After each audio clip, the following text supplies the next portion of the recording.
As somebody who is a student of American history, especially history that is occurring right now, and to use the line from Phil Graham of Operation Mockingbird fame from the Washington Post, that journalism, in essence, is the first draft of history. What you are seeing right now is something that is happening in real time, but you are able to observe it at so many different levels from so many different vantage points.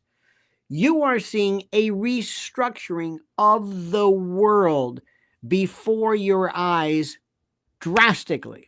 I mean, drastically, where you went to sleep on one night and you woke up and the world was completely different the next day. I've talked to friends of mine who explained to me what it was like to be a part of the fall of the Soviet Union. In 91, they went to bed on one night and they woke up the next and their country was gone. The Soviet Union was gone. We can't put things into perspective. We also have to be very careful not to look for things that we want to be true. We don't want to see things that are true just because we like what we see. And that's it's very, very seductive. Current history, current events. I love President Trump. I love, just like I love a band, I love a movement. I love this realpolitik. I like this new global configuration. I love the fact that he is to American politics what the Ramones were and what punk was and what CBGBs and the Lower East Side was, what grunge was. And I'm not saying the president is grungy, but he is this non-formulaic, rough and tumble, has this approach, which I adore. And I'm seeing this. And this morning I get up very early and I'm just watch what they're saying in India. What are they saying in Russia? What are they saying in China? What is happening right now? And here is the best part. We had in our country a cancer called, you can call it whatever you want, the globalists, military-industrial complex, the Victoria Nuland Group, NATO. I don't know what you want to call these folks.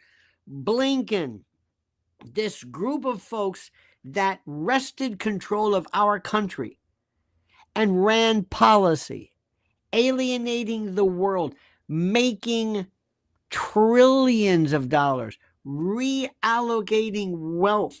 This is bigger than anything you can imagine. And what we saw last night, to show you how big this is, and you might be surprised at this, but what you saw last night was the end of this world by virtue of what we saw in this horror show that is called the Academy Awards. It was the last gasp, because in addition to what is happening with Zelensky and with Trump and everything else, the taproot, the main artery, the aorta, so to speak, of the funneling, of the funneling, of the means by which this entire revolution was funded and maintained has been destroyed by virtue of Doge, Elon Musk, and this new revolution that is changing everything. Forgive me if I am overly, or what may seem to be overly enthusiastic. Believe me when I tell you, I am not. Prepare for the show today with so many new things that are happening. So many. It's like, I hate to use this expression, like drinking from a fire hose. So my friends, welcome to Lionel Nation. Make sure you are subscribed and sit back and watch. But first, pay attention to this particular calamity that isn't going anywhere. Listen up, patriots. Just because Donald Trump is back doesn't mean the chaos is over. The world is on edge. Listen carefully. Weather disasters, supply chain failures, labor strikes, economic sabotage. And let's not forget, the radical left is in full meltdown mode. They're not used to losing, and desperate people do desperate things. Capiche? So listen carefully. What happens when the food trucks stop rolling, when grocery store shelves go empty, when power outages leave you in the dark with nothing? You must act now. Prepare. Go to preparewithlionel.com and save $100 on the 3-month emergency food supply. Delicious, nutrient-packed meals that last 25 years. This is not an MRE. This is the world's premier survival food, except no substitutes. If you don't prepare now, you'll regret it. Once disaster strikes, the FEMA lines will be miles long. Will you be standing in them, or will you be safe, ready, and in control? Time is running out. Supplies are vanishing fast. So go to preparewithlionel.com now before it's too late. My friends, I want you to listen carefully and focus on the beauteousness that is happening in our great country, in our great world. First, Raul Rodriguez says, which nation can contest Trump's supremacy? Which nation can contest Trump's supremacy? I don't know. That's an interesting question. A cut-up chatter said, I was in the Gorgas Hospital, Panama City, went to sleep, woke till the wall came down, then watched half of Panama burn from a 9th-story window. The change happens like a tidal wave. It's immediate. Oh, absolutely.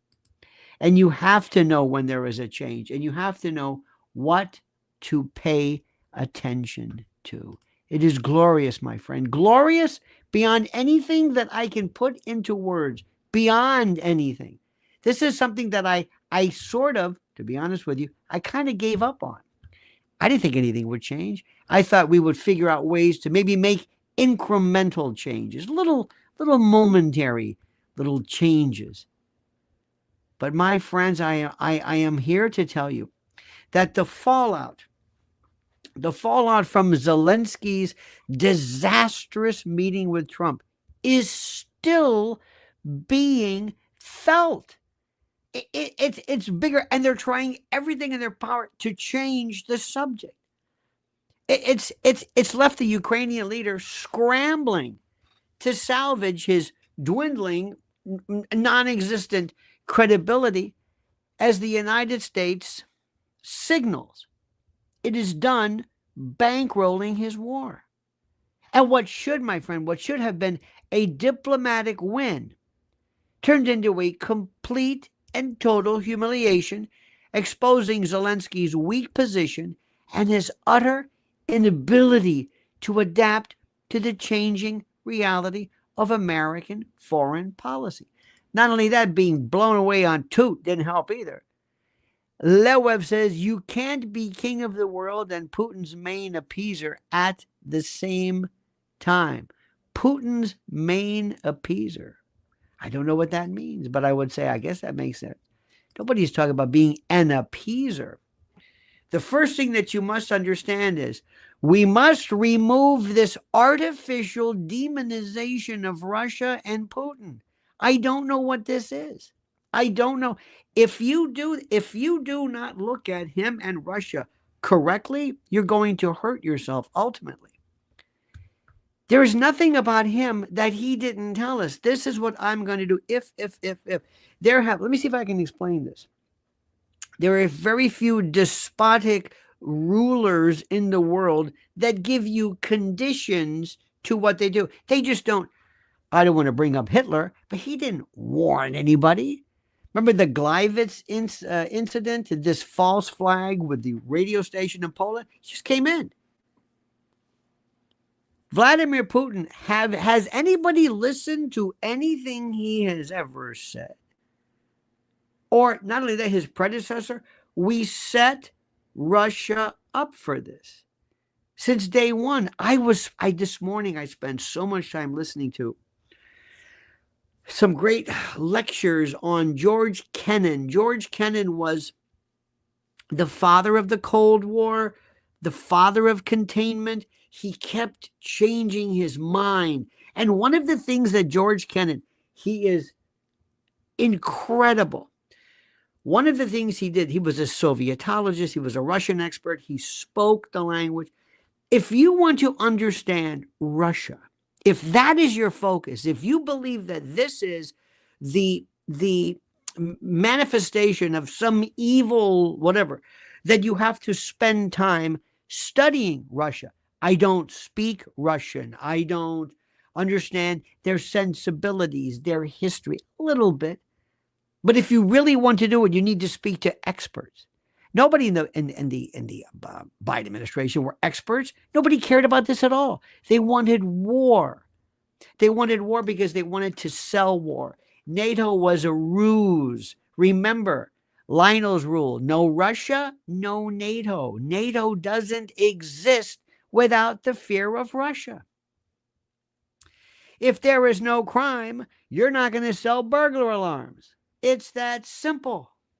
Cut up chatter says President Trump wants to get along with all. He doesn't want enlistment in anyone's argument. Does despite for another prove lack of inside plots. Interesting indeed. We're still part of this Russophobic part. This is something which we cannot. I am seeing it also in people who try to discuss and deal with the Middle East, Israel, Palestine, Gaza. There is such absolute that you can't, there's no clarity. There is an individual, I'm not going to mention his name. You would know him immediately. He is very interesting, and his clownage is in his saber-rattling detestation, blowing away all proportion as to Israel, Zionism, Palestine. I mean, he can't see straight. And the more he shakes his fist, the more he screams against Zionism. And I'm not saying he doesn't have a point, but I'm saying when you lose perspective, forget it. When you have that hot button, when you can't look at what is happening right now. American foreign policy is what we're talking about. Instead of securing further aid, listen to what he did. Zelensky found himself lectured, dismissed, and left with nothing but the bitter taste of rejection. Worldwide, as President Trump and Vice President Vance made it crystal clear that the days of endless handouts are over. Rather than showing humility, he again doubled down, making himself look entitled and completely detached from the reality that America has moved on. Do you hear anybody talking about that? No, we're still talking about Putin. Putin has nothing to do with this. This is Zelensky. His defiant posturing. And by the way, Zelensky and Mr. Putin met 7 days after the commencement of the military action to speak. And who put an end to it? The West. Boris Johnson, Bojo, and the Brits.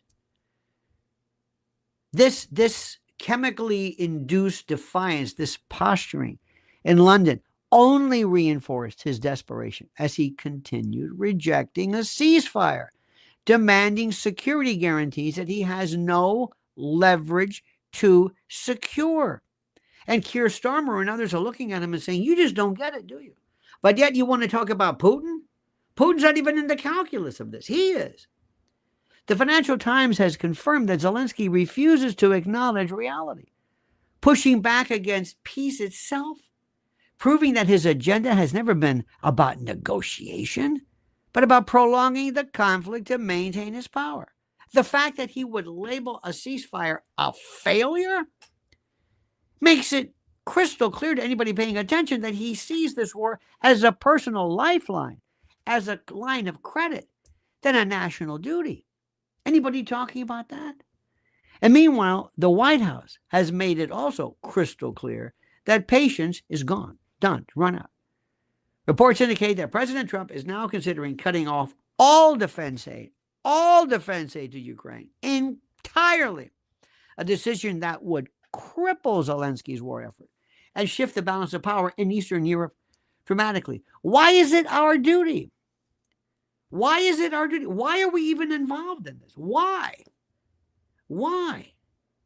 This schmuck, they got to come along, put on the dirty green t-shirt, and you're going to be our Potemkin village. You're going to be our Chauncey Gardner. You're going to be our pretend. You're going to be our crisis actor. You're going to do your little song and dance, playing the role of this tough guy, militant, whatever it is. Okay?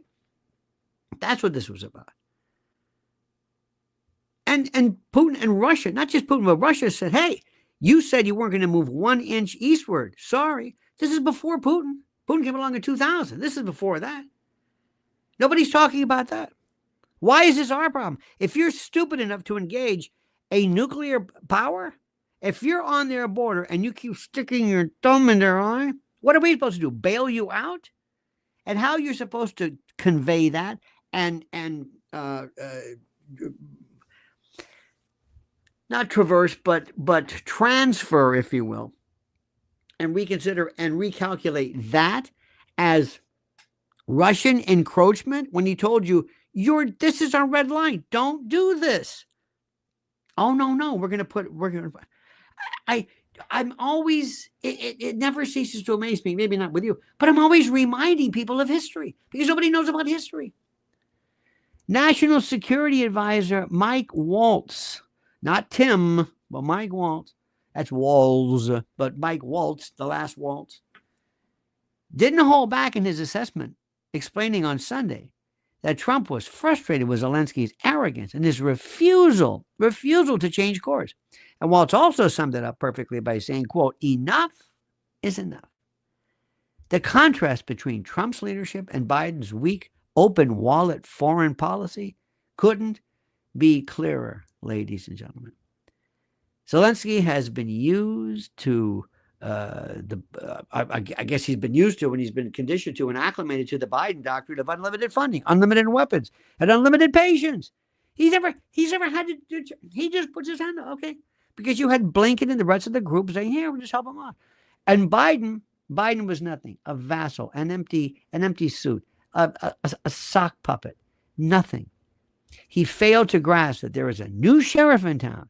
And that America under Trump is no longer interested in being Ukraine's piggy bank. And the fallout from his Oval Office disaster was immediate. My friend, I cannot say enough what this means. I can't put it into words. It's an event that, I'm telling you, that was... This guy apparently tooted out of his mind, takes on the president. This was the product of Aaron. Did they not say, now listen, this is what we're going to do? Now, according to Mr. Waltz, after the media left the room, Zelensky's team was in tears. His ambassador and top advisors practically begging for a way forward. But Zelensky himself, still argumentative, still acting as if he holds leverage, when in reality he has none, because he's out of his mind. Have you ever been around this before? Have you ever seen this? Maybe yourself personally. Do you know what this is? Do you know what this? I was on yesterday with my good friend, Sean Atwood, and Sean Atwood was referring to, there was a scene in one of the Die Hard, I think the first Die Hard, where the owner was doing a bunch of blow and he says, I got this. And he walks in and he goes, hey, so here's what you want to do? Yeah. And they, boom, you know what happened to him. Time is not on your side here, they told Mr. Zelensky. Most importantly, USAID and the taxpayers' tolerance. They're not limited. They're not unlimited, I should say.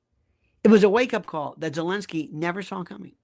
He truly believed, honest to God believed, that the gravy train would never stop. That the American people would forever foot the bill for his endless wars. But that era, as you know, is over. Do they really understand this? Do they grasp this, do you think? Do they really understand? I don't know. I honest to God don't know. Ricardo says EU, UN, DS, NATO, USAID money dry cleaning business soon to be bankrupt. Indeed, not only bankrupt, but just non-existent. And Cut Up says it was all fun and games till it wasn't. Indeed, Papa Trump. Yep. This is, you could talk about all, I don't think people really get what is happening here. That's one thing. I don't think people really understand. You can be in a situation, especially when it comes to world affairs, and you can see something, and 5 people will have 5 different reactions as to what's happening. No matter what the event is, whether it was World War II or Vietnam or the troubles in Ireland, 3 different people, 3 different ways of looking at it. The Zelensky and the Biden era, it's done. It's over with. And Zelensky just learned the hard way that Trump does not play along with failed leaders clinging to power. And by the way, remember this. What President Trump is doing, it's not just about Zelensky. It's about the rest of the world. This is what happens to you. This is what happens to you. The next day you come in and you dare to grace the portals of our tabernacle of liberty, the Oval Office. Remember Zelensky. Remember Zelensky. And as he reels from his political humiliation, European leaders are desperately trying to figure out what the hell's going on, to pick up the pieces. Prime Minister Keir Starmer is scrambling to propose a stabilization force or something in Ukraine. Why? I want to ask you, why? Here's the question. And Cut Up says he kicked that amoral teen from his living room. Indeed, he did. But let me ask you something, Cut Up and others. What is the connection? What is it? Why do they care about this? What is the connection? What is this fixation? What is it? What is it that is happening regarding this guy? What? Tell me what it is.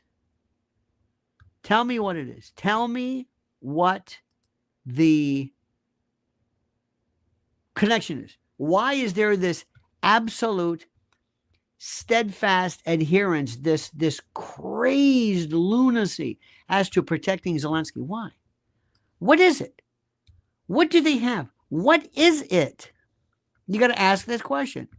Do they live in Ukraine? No. Anybody from Ukraine? No. Is it, wow, why? Why? What is the story behind this? You've got to grasp things. There are people, I understand. You always have to ask, what is it that motivates you?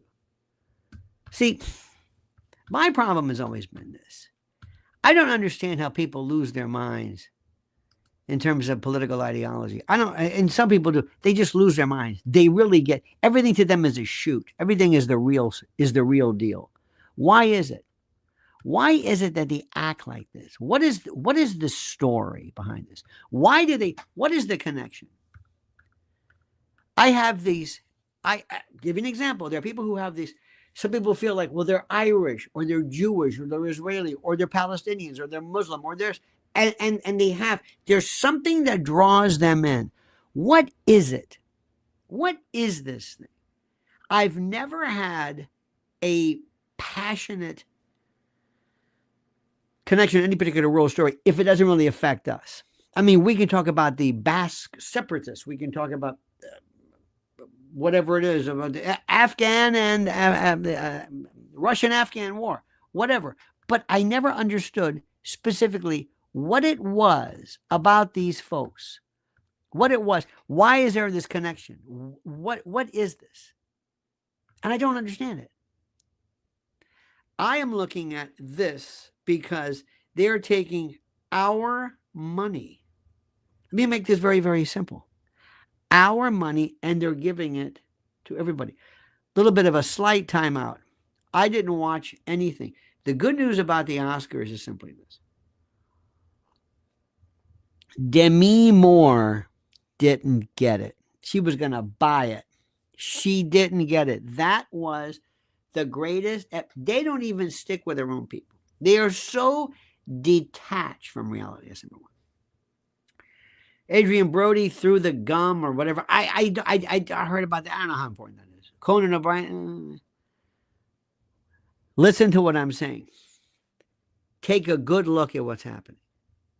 Next year, after the end of USAID, after the end of the billions and perhaps trillions of dollars that were allocated and earmarked to promote this leftist lunacy, despite all of what we're seeing right now, you may very well see nothing next year. When I mean nothing, I mean a scaled down studio system. You may not see these Netflix deals where they pay people after the fact. Pilgrim says, can they get Victoria Nuland on the Logan Act? No, she was remember what her role was. She was the Deputy Assistant Secretary of State or something. She had a role in this. Now her husband may be a different story, Kagan and those guys, but she was a member of, at least ostensibly, of the government. So that's going to be a bit of a hurdle. But I like the way you think. But let me just say what's going on. You do know that whenever people, when you sat down with Obama and you say, okay, what are you going to do for me? Remember, everybody's going to say, what do you want to do for me? I'm here. I'm doing this. I don't give a shit about being the first black this or that. I don't care. What are you going to do for me? Well, here's the deal. Stay with us. It's like a group. It's like the way they work out marriages in Hollywood. You're going to stay married to him for at least 5 years. You're going to give him a kid. For every year after such and such, he'll pay you this in a prenup. It's just like that. You're going to go out. You're going to be, in essence, the beard. This guy's gay. You're going to cover it up. You're going to do this and that. You're going to look the other way. You don't really care. Watch what happens.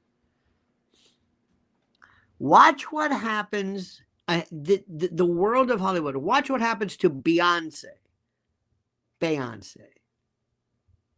in the future. After what's going on. Watch what happens. Watch what happens. Watch what happens to her. Just watch what happens to the news when everything breaks down. Watch what happens to Rachel Maddow. Watch what happens to George Stephanopoulos. Watch what happens to a lot of folks who say, I am not connected to this anymore. You're going to find out how unbelievably untalented they are. How some of them have been hiding and pretend. Just wait. So when they got to Obama, these folks, they said to these people, listen, do me a favor. Here's what you're going to do. You're going to be the president. When you leave, you're going to work a deal with Netflix, you and Michelle, where you're going to be producers for you're going to commission or you're going to produce a number of stories. Why? It doesn't really matter. That's USAID money, in effect, coming through Netflix. That's how we pay you. More money is going to be paid to you in a book. We got Bezos is going to report that this book is #1 in the. Then we're going to do this, and then you're going to come in, and then you're going to be on boards, the usual thing. But you will be taken care of. You're going to end up 100, 2, 3, 4, $500 million, and you're going to see what investments? No. Nobody will ever ask. Nobody will ever, because we run the show. In fact, half of the people in Hollywood, nobody even knows how they make their money. How do you make? I remember one time there was who was it? Oh, there was somebody. I think it was Emilio Estevez, and he's got this big house. I mean, what has he ever done since what? Breakfast? Not was it Breakfast Club? I don't even know. How does this thing work? Who were these people? Do you know the Diddy?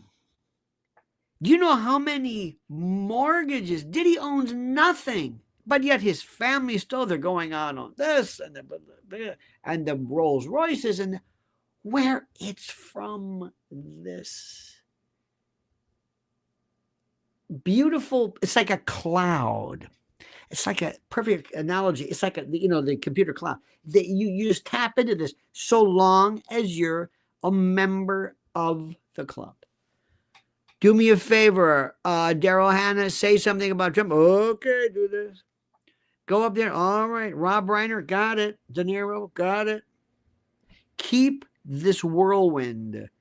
Live your delusion that you're famous, that people love you, and that you're political ideology will blend. That's why they learned it, not from Tavistock alone, but during the Vietnam War. The people who had more impact than you will ever know are the folks of the music industry who screamed and yelled and whatever it was. Okay, fine.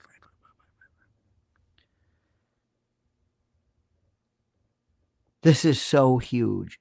My point is, I don't know what you're going to see next year. I don't know what you're going to see. I don't know. It's like there was a line of credit that kept everything going. And God bless Elon Musk. Elon Musk came along and said, watch what I do. Doge was the most, you will find Doge was the most important. Just like making it crystal clear to Zelensky and the rest of these people, and whoever props him up, the patience is run out. President Trump, I'm telling you, if you start cutting off aid, defense aid to Ukraine, put it here. Do you know what that does? These are commitments that they thought we'll always have. Long term. Long term. There are people using the greatest example of human genius to figure out new ways to kill people. Is that okay with you? Is that all right with you? Do you like that?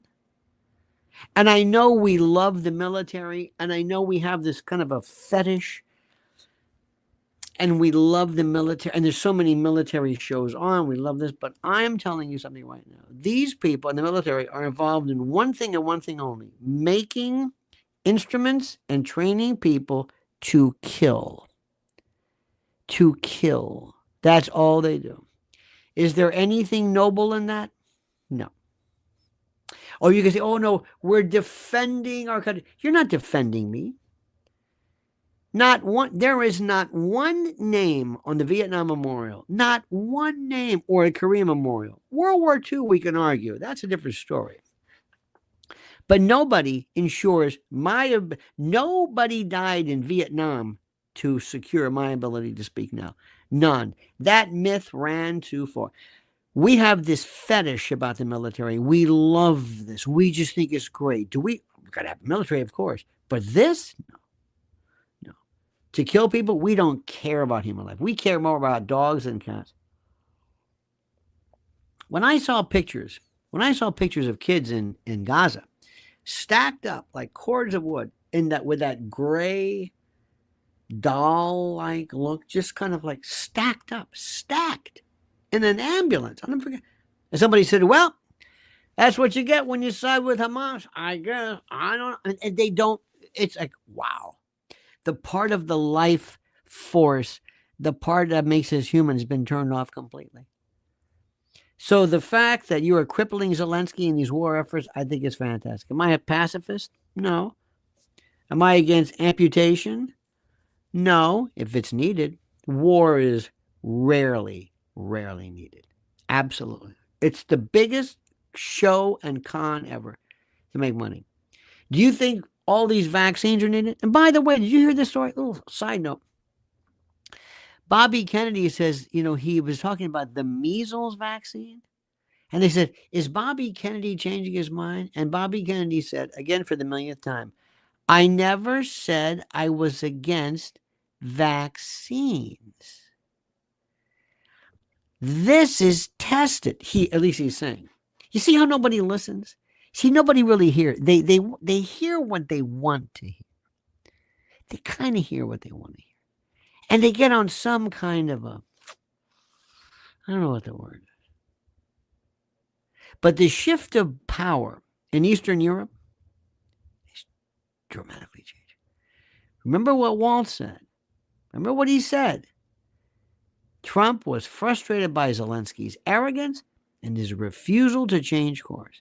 And he also summed it up perfectly by saying, enough is enough. And looking at the way, remember, Zelensky says, I can't believe what's going on here. Isn't this the way? Don't I just expect this? You might have. He's been unable to grasp this, that there's a new sheriff in town, that America under Trump is no longer interested in this being the paymaster or the piggy bank for Ukraine and the fallout from his Oval Office. Again. We've never seen anything like this in the history. Nobody talks to people. Nobody. I think sometimes what we thought was rude was somebody said, "Excuse me, Mr. President," coming back and challenging something. Zelensky's team, let me say this again, they were freaking out. Some say they were in tears. I don't know, I wasn't there. But begging President Trump, please reconsider. We're so sorry. And Zelensky was still argumentative, still pissed off, still contumacious, still acting as if he holds some kind of leverage, when in reality, he has none. This is, I mean, do you, I'm sure you do. I keep asking, do you recognize it? Do you realize this? I don't know if people can really understand how great this is because it just doesn't happen. Cut Up Chatter says rich people with talentless children get them jobs.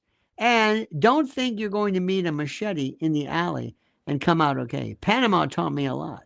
War is real, really real. I feel old tears. Or tears, depending upon how one reads it. Oh, I know. When people think about war, they really, that's like when you hear all these folks and these, this is such a psyop. This is such nonsense. All these people, oh, I'm a CIA, and I had to go to, we were there, and I killed them. I'm just, what are you, I'm sorry. I'm missing this. Time is not on your side here, Mr. Zelensky. And the same thing goes for the Academy Awards and everybody else for the matter. USAID and the taxpayers' tolerance is not unlimited. It was a wake-up call, my friends. It was a wake-up call that Zelensky never saw coming, nor did his handlers. He truly believed the gravy train would never stop, that the American people would forever foot the bill, that everything would be great, that there'll be endless war. But that era is over. And Zelensky just learned the hard way, that Trump does not play along with failed leaders. Folks clinging to power, especially who are so rude and tooted out of their minds. As Zelensky reels from his political humiliation, European leaders are desperately still trying to pick up the pieces. Remember Keir Starmer, he is the most ineffectual twit there is, scrambling to propose some kind of stabilization force in Ukraine, pushing for European boots on the ground. What? Planes in the air against Russia? You want to engage Russia? This is nothing short of suicide. This is nothing short of a desperate attempt to maintain some kind of control of a war effort that's crumbling. But against Russia? But here's the problem. Trump will never sign on to a plan that puts American soldiers in harm's way in Ukraine. And Moscow will never tolerate a Western-led military presence on its doorstep. And they've said this since the beginning. This so-called peace plan is nothing but another doomed fantasy from European leaders who, I guess, refuse to admit that Ukraine's position is collapsing. They don't seem to get it, ladies and gentlemen. They don't seem to get it. It's incredible.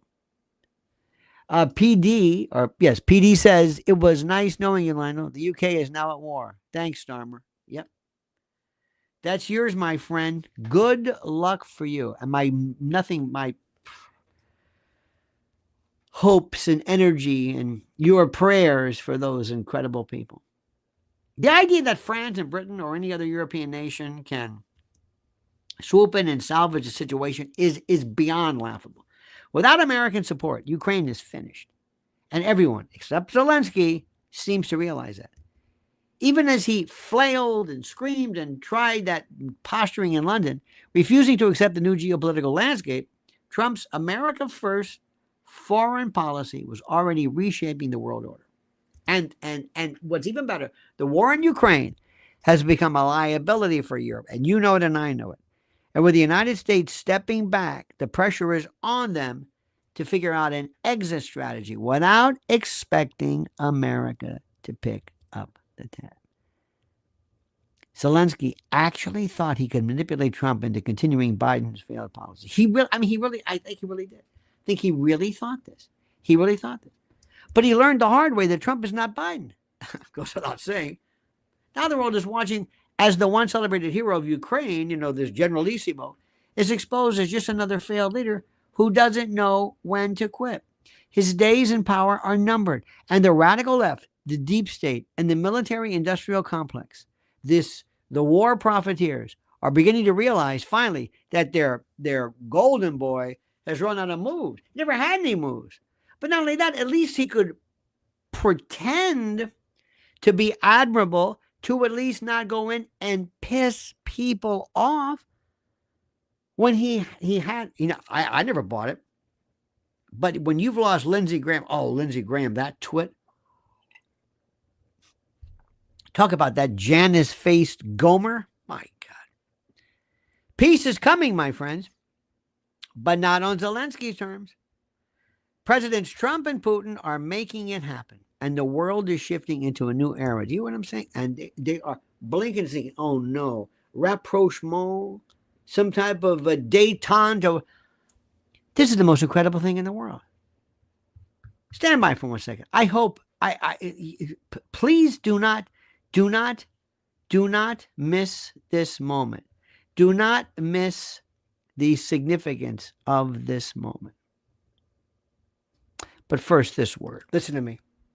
Are you drowning in debt? You're not alone. New reports show the average person is buried under $8,674 in credit card debt, with total consumer debt soaring to a staggering $104,215, including mortgages, auto loans, student loans, and credit cards. It's a financial crisis, and without a real solution, many will keep spiraling deeper. That's why I want to introduce you to a powerful secret weapon that has helped so many regain control. They specialize in consolidating all your debts into one manageable monthly payment, and even negotiate a settlement so that you can pay less than you actually owe. Think about this. They've already settled over $275 million in debt. Think about that. Helping people break free in an average of just 28 months.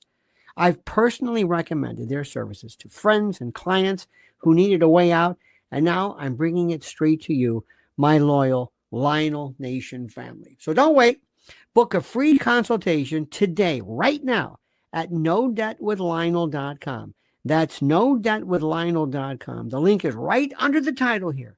It's time to take back control of your finances. Act now. Get out of debt and start living the life you deserve. Isn't it beauteous, my friend? Isn't it beyond beauteous? Isn't it gorgeous? To see what's going on, to know what we know, to be in the position of seeing this once and for all, it's beyond anything I ever thought possible. Truly.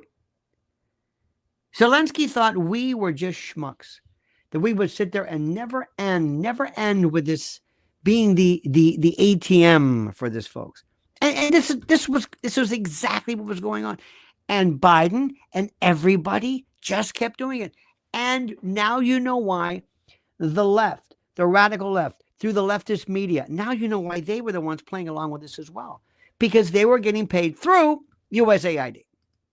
And as long as they towed the line and repeated the nonsense, as long as they repeated the company line, as long as they said, we'll say this.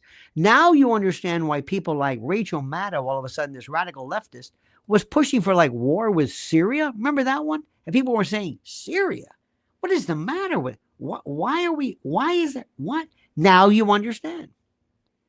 This is what this was all about the whole time. And it's so incredible, so unbelievable that here we have Putin and Trump working together for, again, rapprochement, whatever you want to call it. And Zelensky can keep posturing all he wants. He can keep making demands, but it's over. The world has moved on. It is done. What do you think he's saying right now? And somebody somewhere's got to say, Mr. whoever you are, Zell, it's going to be back to playing the piano with your schlong, because done. And you did it yourself. The world is waking up, and Donald J. Trump is at the center of it all. He's at the helm, standing as an unshakable force against the radical left. Against the radical left, against globalist corruption, and the utter incompetence of so-called leaders like Zelensky. This is incredible. Donald Trump has shattered this globalist fantasy. And it was because he was in office, then out, and then back again.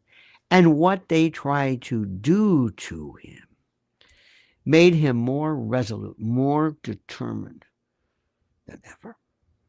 He is now, for the first time, and we are reasserting America's dominance, exposing the left's feeble, pathetic grasp on what they thought was power. Internationally, Trump is being heralded as a visionary, a leader who sees the game 5 moves ahead,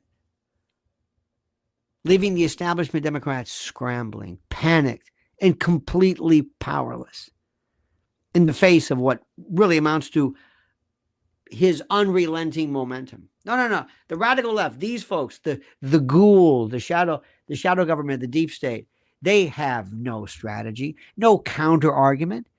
No, who are they going to put up? Name one leader strong enough to even challenge Trump or J.D. Vance. And you saw J.D. Vance. You saw the way he acted. You saw the way he reacted. You saw J.D. Vance right before you. You saw this. Who? Name it. What Democrat could even, they're thinking, don't look at me. Don't look at me. Gavin Newsom? Gavin Newsom? I mean, he had, at one point, all of the goods, provided that lunacy prevailed. It's incredible. It is unbelievable. They have no leader strong enough to even challenge Trump or Vance and their vision and of a free world and the future, any worldview.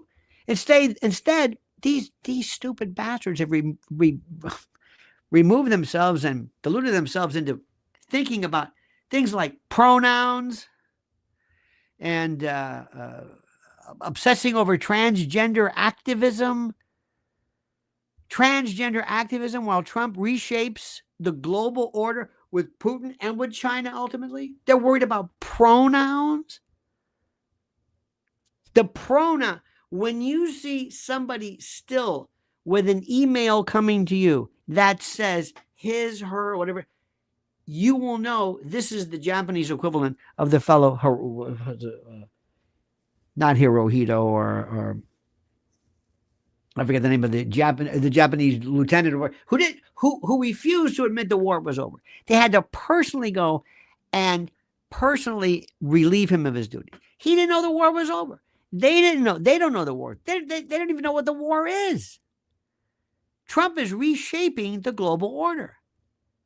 This is called America First. Let me remind you, it's not MAGA, it's not Doge, it's America First. And nowhere was this more obvious, and I say for the umpteenth time, so please bear with me, when Zelensky had that moment that nobody will ever forget in real history. Do you understand it? Do you grasp this? Do you really? Because I don't even know. I still can't believe it happened. Still can't believe it happened. Strolling into the White House, expecting another blank check, another phony handshake, another, photo op designed to sucker Western taxpayers. This is the same guy who appeared before Congress. And what he got instead was this brutal dose of F you. And I don't mean fun. This reality from Trump. This humiliating dressing down. I mean, this is a guy who does everything in his power. Look, he is not statuesque. I am certainly not ever confused for somebody who is center for the NBA, but I don't want to be. I'm not walking around as some military tough guy. I'm not. He is. His whole thing is, look at me how tough I am. When my voice like this. One minute he's doing this extremely gay. Not that there's anything wrong with it, but you've seen his stuff before. And if it wants like a done, even Lindsey Graham said, "Ow." That's another one. He received the most savage dismissal in modern history. Unbelievable. Yet, Trump repeatedly said, you get nothing. You get nothing. And just like that, Zelensky's con game, the shell game, was over. 3-card Monte. See ya. Gone. He was promptly escorted out of the Oval Office, tail between his legs, while the globalist elite watched as it, are you seeing this? What do you think Putin thought when he saw it? What do you think Putin thought when he said, this can't be happening? This can't be happening. Raul Rodriguez says, I want the billions to go to clean our streets. Among others, I want it to come back to us because it's ours. And it should have been with us the first time. I agree with you. America is no longer a puppet for Ukraine's money laundering. That's it. And now as Europe scrambles to figure out what to do with the flailing Zelensky, the world is beginning to see what Trump has known all along, that Ukraine was never about democracy. It was about money, pure and simple, about corruption, and keeping the deep state's war machine well-oiled. That's what it was about.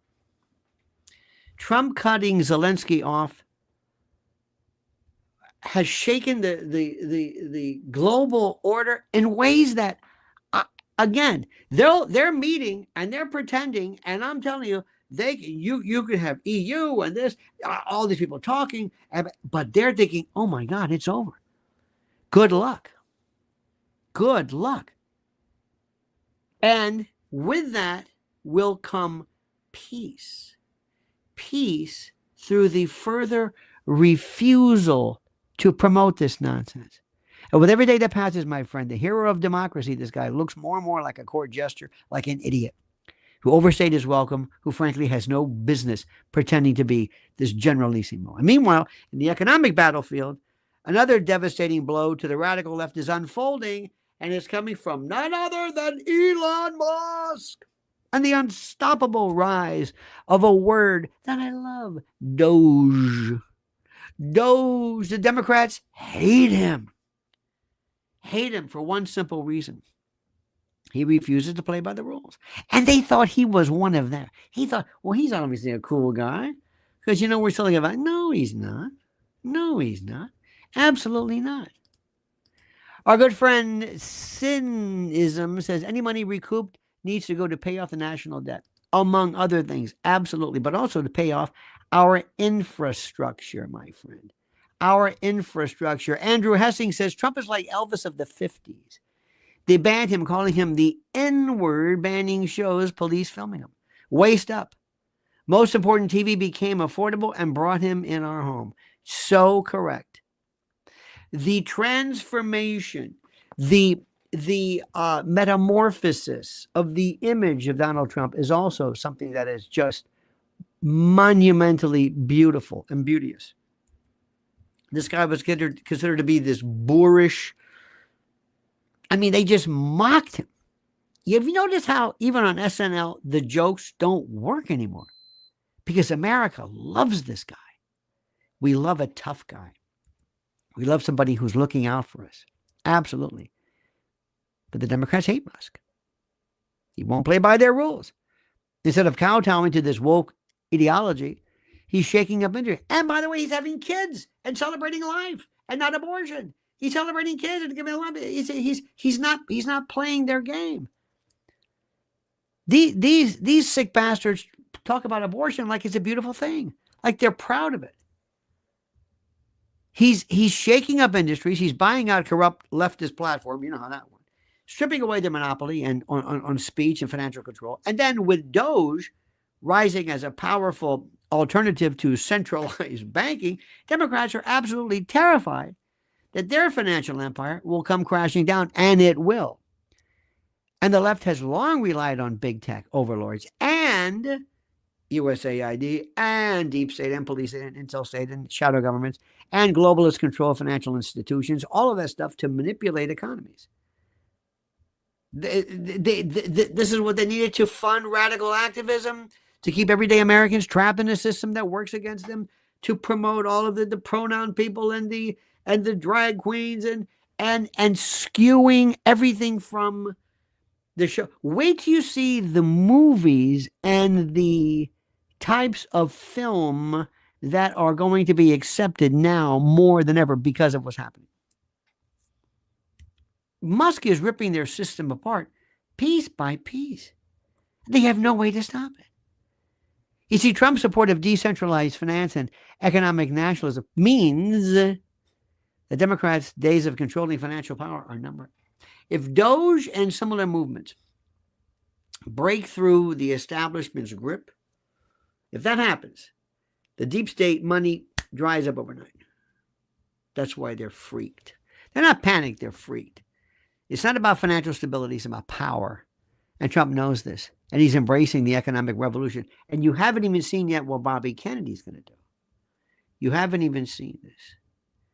My friends, this is going to be wonderful. Let me just say to you, it's going to be wonderful. And let me also say to you, by the way, Marcus Ferguson, in an amount of currency from someplace, we have no idea what this is, says, what about the Norwegian oil company denying our submarines fuel resupply? Turned us around to find fuel oil elsewhere. This will be one of the, because remember, I think, Marcus, that we will be able to figure out, and thank you, by the way, I think we'll be able to figure out how to get back at Norway. Norwegian wood, I got your Norwegian wood right here. Okay? So, Marcus, thank you. Andrew Hessing, Cynism, Raul Rodriguez, PD, I thank you. Cut Up Chatter, so very much. Pilgrim Media, I thank you. Ricardo, Liwei, and Raul Rodriguez. How beauteous, how glorious the name. Ladies and gentlemen, how glorious the name. This is one of those things. I'm telling you, and I think you can tell this. Maybe you can. I hope you can. I have never been this excited, this absolutely excited as I am now. What I'm seeing happening right now is just beyond anything I've ever seen. And remember, we haven't even heard yet from Bobby Kennedy. The Epstein thing is not over. Please do not abandon Pam Bondi. Do not. There are people who are coming out or left. I don't know the reason for that. Please. No, not yet. Not yet. Have faith in the president, have faith in Musk, and have faith in us, in you, in our system, because the good guys are going to win, my friends. All right, thank you so very much. Please follow Mrs. L at Lynn's Warriors. I mean that sincerely. Please follow her. It's the best station devoted to protecting children. How beautiful is that? Thank you for following here at Lionel Nation. Don't forget our other sister nation, our channel, at Lionel Legal. We're going to put our stuff out. And thank you for having faith in our system. And thank you for having faith in our government and our president. M.R.O. Vaughn says, as regards Zelensky, unplug his best CGI filming equipment and the war ends immediately. Interesting. I got what you're saying there. Natalia says, if the UK and France have boots on the ground and planes in the air in Ukraine, should the U.S. consider exiting NATO? Absolutely. That's coming next. NATO, we don't need NATO. What do we need NATO for? What is the purpose? Why must we be and remain in this franchise that nobody wants? You're going to see us out of NATO, the World Health Organization, and ultimately, and this is the most important, the United Nations. The United Nations is the biggest fraud, bar none. It serves absolutely no purpose. It is the repository. It is the main branch, if you will, of nothing but, for lack of a better word, this horrible, what's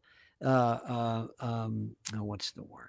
This, for lack of a better word, this globalism, but in its most virulent form. That's precisely what it is. All right, dear friends, thank you. Have a great and a glorious day. We'll see you later. Remember, make sure you are subscribed to Lionel Nation. And until we meet again, my friends, remember these final words. A monkey's dead. The show's over. Sue you. Dead.